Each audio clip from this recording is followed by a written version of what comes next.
सीधे लिए चलते हैं आपको छत्तीसगढ़, जहां पर इंडिया न्यूज का कार्यक्रम मंच शुरू हो चुका है। के मंच में आपका स्वागत है। आज छत्तीसगढ़ में हम यहाँ बैठे हैं और ये कहना बिल्कुल गलत नहीं होगा कि छत्तीसगढ़ ही वो स्टेट था जिसने एक बड़ी ऑक्सीजन और विंडो कांग्रेस पार्टी और राहुल गांधी को दी थी। जी हाँ, ये वो स्टेट था जिसने क्लीन मेजॉरिटी और क्लियर मेजॉरिटी दी थी। उम्मीद लोगों को कम थी, लोगों को मध्य प्रदेश और राजस्थान पर भरोसा ज्यादा था, लेकिन भरोसा कांग्रेस को छत्तीसगढ़ से दिया। और छत्तीसगढ़ में अगर ये कहा जाए कि ताम्रध्वज साहू साहब चाणक्य थे राहुल गांधी के, तो ये गलत नहीं होगा। मैं स्वागत करता हूं ताम्रध्वज साहू जी, आपका इंडिया न्यूज के खास प्रोग्राम मंच में। लोकसभा का चुनाव भी चल रहा है, लगातार लोग चर्चा कर रहे हैं कि क्या मुद्दे होंगे नहीं होंगे। शुरुआत में इसी बात से करता हूं कि पिछली बार लोग कहते थे कि हाँ, नरेंद्र मोदी की एक हवा थी, एक वेव थी, और उस वेव में आप एक लौते सांसद थे जो 11 में से एक लौते सांसद थे जो आप जीत के आए थे। क्या इस बार आप मानते हैं कि हाँ, इस बार कोई वेव है या नहीं है, और टारगेट छत्तीसगढ़ में कांग्रेस का क्या रहेगा? पहले तो आपको बहुत बहुत धन्यवाद जो आपने मुझे आमंत्रित किया और जनता से मिलने का अवसर दिया। वेव का जहां तक प्रश्न आपने कहा, नरेंद्र मोदी का अब कोई वेव छत्तीसगढ़ ही नहीं पूरे देश में नहीं है, समाप्त हो चुका है वेव, क्योंकि जो उनने कहा था वो किया नहीं। अब वेव छत्तीसगढ़ में भी और पूरे देश में कांग्रेस का वेव है, राहुल गांधी का वेव है। ताम्रध्वज साहब, सीधे आना चाहूंगा। जो कांग्रेस ने मैनिफेस्टो दिया उसमें एक बड़ी चीज दी, न्याय। उन्होंने कहा कि 72,000 रुपए जो है वो 5 करोड़ से 24 करोड़ लोगों के अकाउंट में हम डालेंगे। राहुल गांधी ने इसका ऐलान किया। मुझे याद है कि न्याय आने से पहले, ये नाम देने से पहले राहुल गांधी छत्तीसगढ़ में ही आए थे, यहीं पर रैली में बोला था। न्याय शब्द नहीं था, वो सीडब्ल्यूसी मीटिंग के बाद इसमें जोड़ा गया। तो आप मानते हैं कि एक गेम चेंजर होगा, एक मास्टर स्ट्रोक होगा कांग्रेस पार्टी के लिए न्याय छत्तीसगढ़ में और देश में? देखिए, जिस समय राष्ट्रीय अध्यक्ष आदरणीय राहुल गांधी जी अब यहाँ आए थे तो मिनिमम इनकम की गारंटी हो, ये शब्द उन्होंने यहाँ इस्तेमाल किया था। न्याय शब्द उस दिन नहीं हुआ था सीडब्ल्यूसी की मीटिंग के बाद, इसलिए कि उस दिन एक बिंदु पे उन्होंने यहाँ चर्चा की थी कि हम मिनिमम इनकम गारंटी देंगे। लेकिन जब मैनिफेस्टो कमेटी की हमारी मीटिंग हुई तो उसमें पूरे भारतवर्ष के हर वर्ग के लिए मैनिफेस्टो में जब स्थान रखा गया तो उसमें बहुत सारी बातें आई जो जनता से सीधा जुड़ा हुआ था, उनके जीवन से जुड़ा हुआ था, उनकी आवश्यकताओं से जुड़ा था। इसलिए इसको न्याय शब्द इस्तेमाल किया कि हम जनता को न्याय देना चाहते हैं और उसके लिए क्या क्या करना चाहिए। लेकिन साहू जी, बीजेपी ने और बड़े मंत्रियों ने और जानकारों ने इस पर सवाल भी उठाया है कि बजटरी एलोकेशन आप कहां से लेकर आएंगे। अभी आपने किसान का कर्जा माफ किया, लोगों ने कहा कि जो बजट एलोकेशन, अगर मैं छत्तीसगढ़ की बात करूं तो बजट एलोकेशन बिल्कुल खत्म हो चुका था, नील हो चुका था अकाउंट। ऐसा यहां पर बीजेपी ने भी आरोप लगाया और कहा कि 5 दिन 6 दिन सैलरीज लोगों की लेट आई थी। तो उसके बाद भी अगर एक ये बड़ा बर्डन होगा तो ये burden bear out Congress party Chhattisgarh में या बाहर कैसे कर पाएंगे? देखिए, मुझे सबसे बड़ी खुशी इस बात की है कि भाजपा के लोग अपने घोषणा पत्र पर चर्चा नहीं करके हमारी घोषणा पत्र पर लगातार चर्चा की है।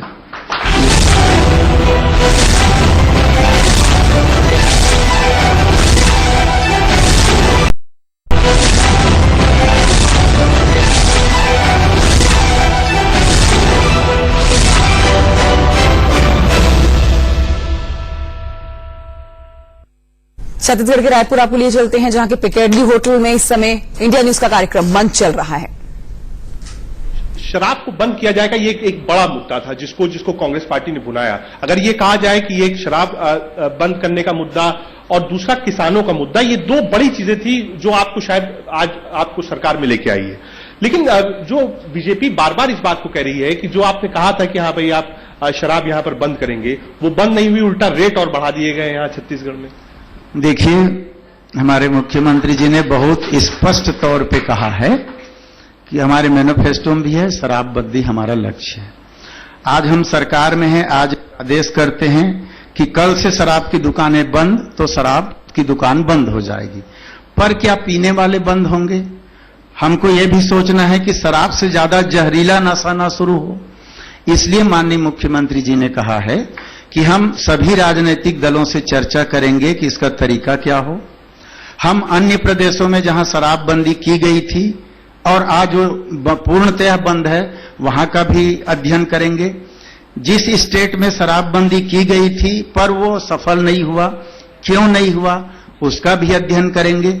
सामाजिक संगठनों से भी चर्चा करेंगे, फिर एक नियम बनाएंगे और वो बंद हो इस पर करेंगे। हम शराबबंदी के पक्षधर हैं, लेकिन तरीका उसका क्या हो इसको करेंगे। लेकिन साहब जब किसानों का ऋण माफ करने की बात की तो 24 घंटे के अंदर भूपेश बघेल जी ने साइन कर दिया था, तो अगर ये भी एक कमिटमेंट था और वादा था तो 100 दिन के अंदर ये चीज हो जानी चाहिए थी। लोगों का एक्सपेक्टेशन होता है। दोनों में अंतर है ना, तो कह रहा हूं ना, किसान कर्ज से लदा आत्महत्या कर रहा था, उसको हमने बचाया।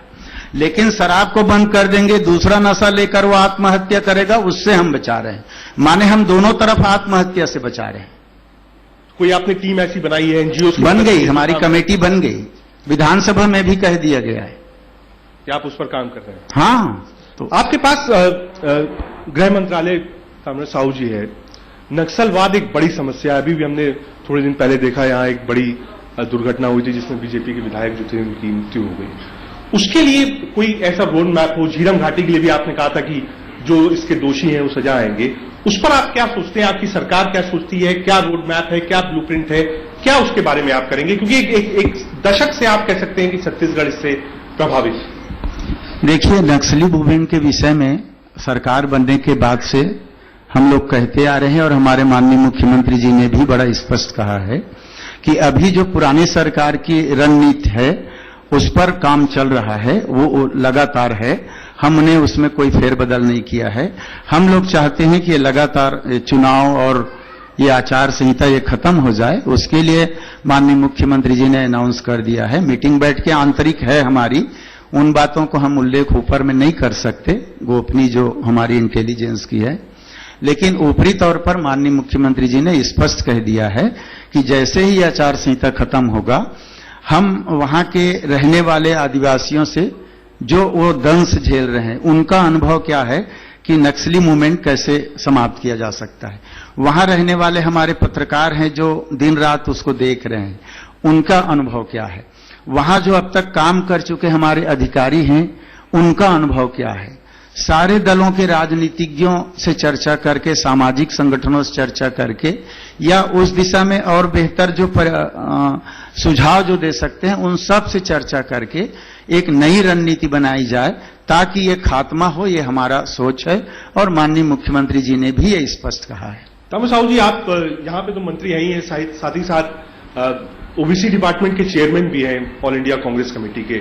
आप देश भर में, मैंने देखा अभी आपने थोड़े दिन पहले भी अधिवेशन यहां पे किया था। देश की अगर बात करें तो कांग्रेस को कहां खड़ा पाते हैं आप इस वक्त इस चुनाव में? देखिए, जहां तक ओबीसी का प्रश्न है, आदरणीय राहुल गांधी जी को मैं बहुत बहुत बधाई भी दूंगा, धन्यवाद दूंगा कि गांव के रहने वाले मुझ जैसे एक छोटे से कार्यकर्ता को एक बड़ी जिम्मेदारी उन्होंने दी है और मैं अपनी ओर से पूरी कोशिश कर रहा हूं कि उस जिम्मेदारी का निर्वहन अच्छे से कर सकूं।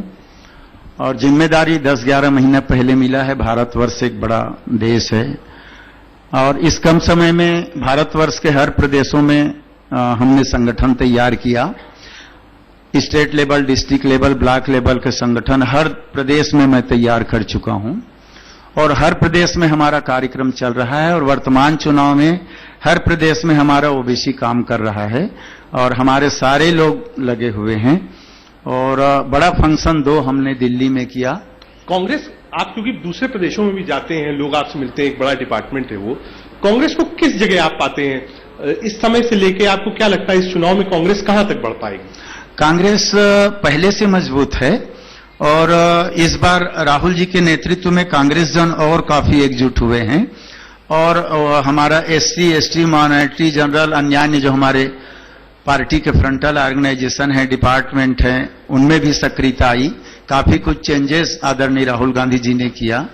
ओबीसी संगठन चूंकि मिनिमम 52% के करीब है, कहीं 60% है, तमिलनाडु जैसे में 68%, केरल जैसे जगह में 48% है। तो ओबीसी का जो संगठन तैयार हुआ, उसके सपोर्ट से कांग्रेस का ग्राफ काफी अप हुआ है, ऊपर आया। पिछले चुनाव में हमने देखा था कि लगातार नेता ये बात कह रहे थे कि अगर कांग्रेस की सरकार बनेगी तो राहुल गांधी प्रधानमंत्री बनेंगे। लेकिन इस बार खुद राहुल गांधी भी ये बात नहीं कह रहे हैं, नेता भी ये बात नहीं कह रहे हैं। क्या एक डर है कि हाँ कांग्रेस बहुत अच्छे कंफर्ट लेवल पे नहीं है, थर्ड फ्रंट की सरकार बन सकती है? अलायंसेस कांग्रेस के बहुत अच्छे नहीं हुए हैं, उत्तर प्रदेश में अलायंस नहीं हो पाया है, पश्चिम बंगाल में अलायंस नहीं हो पाया है, दिल्ली हरियाणा में सुबह अलायंस होता है कि हाँ बात हो गई है, शाम तक अलायंस टूट जाता है। तो अलायंसेस बहुत अच्छी नहीं हुई है, तो आपको लगता है कि हाँ बहुत डेफिनेट नहीं है कि कांग्रेस पार्टी वापस आ रही है सत्ता? देखिए, राहुल गांधी जी हमारे नेता हैं और सरकार बनने पर वो प्रधानमंत्री राहुल गांधी होंगे। इसमें कहीं हमको या किसी कांग्रेस जन को न शंका है न शंका की गुंजाइश है। सरकार बनने पर राहुल गांधी जी प्रधानमंत्री होंगे, ये अंतिम सत्य है। रही सवाल अलायंस की बात, अलग अलग प्रदेशों में अलग अलग परिस्थितियां हैं। जहां अलायंस नहीं हुआ वहां कांग्रेस झुकी नहीं है, अपने बल पे हम चुनाव लड़ने के लायक अपने आप को बना चुके हैं, इसलिए अलायंस करना हमारी मजबूरी नहीं थी। लेकिन सुबह शाम बात हो रही है, आप देखिए दिल्ली में भी हो रही थी, मैं उत्तर प्रदेश था तो लगातार कांग्रेस लगी हुई थी कि 8-9 सीट 10 सीट भी मिल जाए तो हम काम चला लेंगे, लेकिन ना सपा बसपा ने एकोमोडेट किया, ना अभी दिल्ली हरियाणा में हो पा रहा है। पश्चिम बंगाल में बातचीत हो रही थी, वो भी खत्म हो गई। तो इसका नुकसान है, जो देश भर में एक अलायंस होने चाहिए थे कांग्रेस पार्टी के, जिस तरीके से पहले कांग्रेस पार्टी ने एक लक्ष्य बनाया था कि एक कैंडिडेट देंगे बीजेपी के खिलाफ, वो इस चुनाव में नहीं दिख रहा है। देखिए, कांग्रेस ने कभी ये नहीं कहा कि हमको यहां 2-4 सीट मिल जाए तो काम चला लेंगे। कांग्रेस संगठन ने मजबूती से अपना पक्ष रखा है हर प्रदेश में कि हमको इतना सीट चाहिए, और उसको अगर इनकार किया तो समझौता नहीं हुआ है। हमारे पास कहीं किसी प्रदेश में हम कमजोर नहीं है। क्या आप मानते हैं कि नरेंद्र मोदी का जो एक चेहरा है अभी भी लोगों को एक विश्वास है, और आज छत्तीसगढ़ में चाहे दूसरे राज्यों में अगर आप निकालेंगे तो सबसे लोकप्रिय नेता किसी भी सर्वे में नरेंद्र मोदी आते हैं, तो आपको लगता है कि छत्तीसगढ़ में भले ही आपकी सरकार है लेकिन मुकाबला आपका उस चेहरे से होगा जो देश का इस समय सबसे पॉपुलर चेहरा है? देखिए, मुकाबला तो भाजपा से है, भाजपा एक राष्ट्रीय दल है, उससे तो है, इस बात को हम मानते हैं। पर नरेंद्र मोदी पॉपुलर चेहरा है, इस बात को मैं इनकार करता हूं, और उसका रीजन भी दे रहा हूं। मैं कांग्रेसी हूं इसलिए नहीं कह रहा हूं।